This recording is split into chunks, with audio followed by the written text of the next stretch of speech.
Hey everyone, I'm Ruby, and welcome to Road Life Hub. If you travel with a pet, here's a question most of us hope we'll never have to answer. If you suddenly had to go to the hospital, who would take care of your best friend? Today I want to talk about why that's a plan every traveler should make before they ever need it.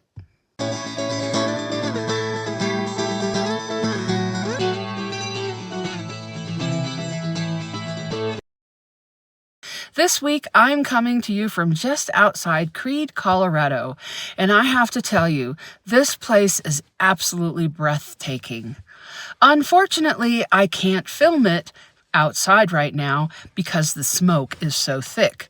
So today, you get me in my natural habitat, my home, also known as my car. We got here the other day, and in the afternoon we found a campsite high on a mountainside, surrounded by forests, rolling hills, and mountain peaks in every direction. Jack and I took a drive down into the valley, then climbed even higher above our campsite. We stopped to take a few pictures, and when we looked down at our camp, our rigs looked like tiny little ants sitting in the mountainside. Moments like that remind me of why I chose this lifestyle. I spend a lot of time talking on this channel about the challenges of living on the road, but there are also moments like this that make every mile worth it. Before coming here, I spent some time camping near Pagosa Springs, Colorado, with a couple of other nomads. One was traveling with a dog, and the other had a cat that had been sick for almost 2 months. Watching her care for that cat day after day made me realize just how much responsibility we carry when we travel with pets. She loves that cat dearly, but she was exhausted. When someone depends on you for absolutely everything, there aren't many days off. Seeing those 2 pets also brought back memories of my own dog, Dottie. Some of you may remember her from The Adventures of Ruby Tuesday.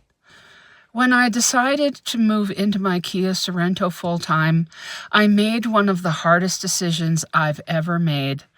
Dottie was a big dog, and I couldn't convince myself that it was fair to ask her to spend her life living in such a small vehicle. So I left her with my ex-husband back in Vermont. It was what I believed was best for her, but it certainly wasn't what was best for me. I miss her every day. Even now, talking about her still brings tears to my eyes sometimes. Anyone who's ever loved a pet understands that they're never just a dog or just a cat. They're family. They ride beside us through some of the best and hardest chapters of our lives. Maybe that's why something I kept seeing on Facebook this week really stuck with me. Over and over, people were asking the same question. What if I end up in the hospital? What happens to my pet? And the more I thought about it, the more I realized this isn't really a conversation about hospitals. It's a conversation about love. It's about making sure the companion who trusts you completely is cared for if, for a little while, you can't be there. So let's talk about what that plan might look like. One thing I learned while researching this topic is that hospitals generally aren't responsible for finding long-term care for your pet. If you're taken away in an ambulance, the medical team is focused on you, exactly as it should be. Depending on where you are, your pet may temporarily end up with animal control, law enforcement, or another local agency until someone can be contacted. The important thing is not to assume that everything will automatically work itself out. One of the best options is to have a trusted friend. If you've built relationships within the nomad community, this is a great conversation to have before an emergency ever happens. Ask someone if they'd be willing to help care for your pet if you were ever hospitalized, and offer to do the same for them. Another option is a boarding kennel or a veterinary clinic that offers boarding. They're experienced, they're safe, and if your pet has medical needs, a veterinary clinic can be especially reassuring. But there was another option that reminded me of something that happened while Dottie was still traveling with me. I was camped next to a museum that I'd wanted to visit for years. Of course, dogs weren't allowed inside. I really didn't want to leave Dottie alone in my vehicle, so I downloaded the WAG app to see if anyone nearby could help. Within about 2 hours, a wonderful woman accepted the request, drove right out to my campsite, and stayed with Dottie while I spent a couple of hours at the museum. Everything went perfectly. That experience taught me something I'll never forget. Don't wait until you're in an emergency to download apps like WAG and Rover. Set up your account now. Learn how they work now. If you ever need them during a stressful situation, you'll already know what to do. Something else I think is pretty neat is that many nomads earn extra money through pet sitting services while they travel. There's actually a good chance the person looking after your pet could be another traveler who understands the lifestyle and understands just how much our animals mean to us.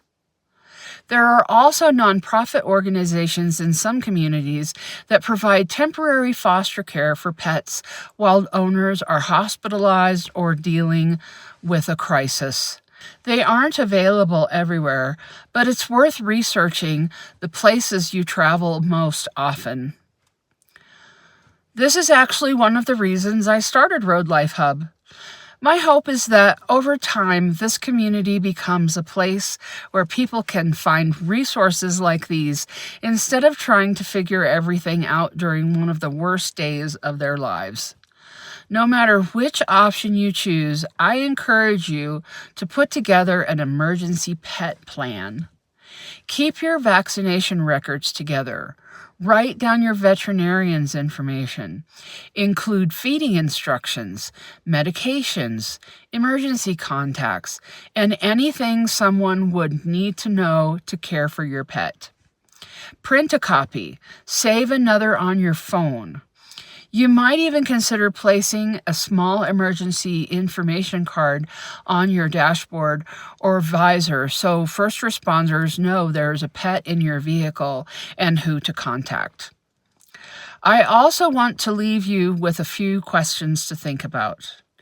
If you had to leave in an ambulance tonight, who would know where your vehicle is parked? Who has a spare key? Who could get your pet's food? Would someone know your pet's medical needs? These aren't fun questions, but they're important ones. You know, I often say that freedom has a price, and that price is responsibility. I think this is one of the clearest examples of what I mean. Preparing for an emergency doesn't mean you're expecting something bad to happen. It's the same reason we carry a spare tire or a first aid kit. We hope we never need them, but we're awfully glad they're there when we do. None of us wants to imagine being taken away in an ambulance while our best friend is left wondering where we went. We can't prevent every emergency, but we can prevent our pets from becoming part of one. Spend an hour this week putting together an emergency plan. Hopefully you'll never need it. But if you ever do, you'll be able to focus on getting well, knowing your best friend is safe, cared for, and waiting for you so the two of you can continue your journey down the road. If you have a pet emergency plan that has worked for you, I'd love to hear about it in the comments. Your experience might help another traveler who hasn't thought about this yet. If you found today's video helpful, please give it a thumbs up, subscribe if you haven't already, and share it with someone who travels with a furry companion. Until next time, let's build bridges, not barriers. I'm Ruby, and I'll see you down the road.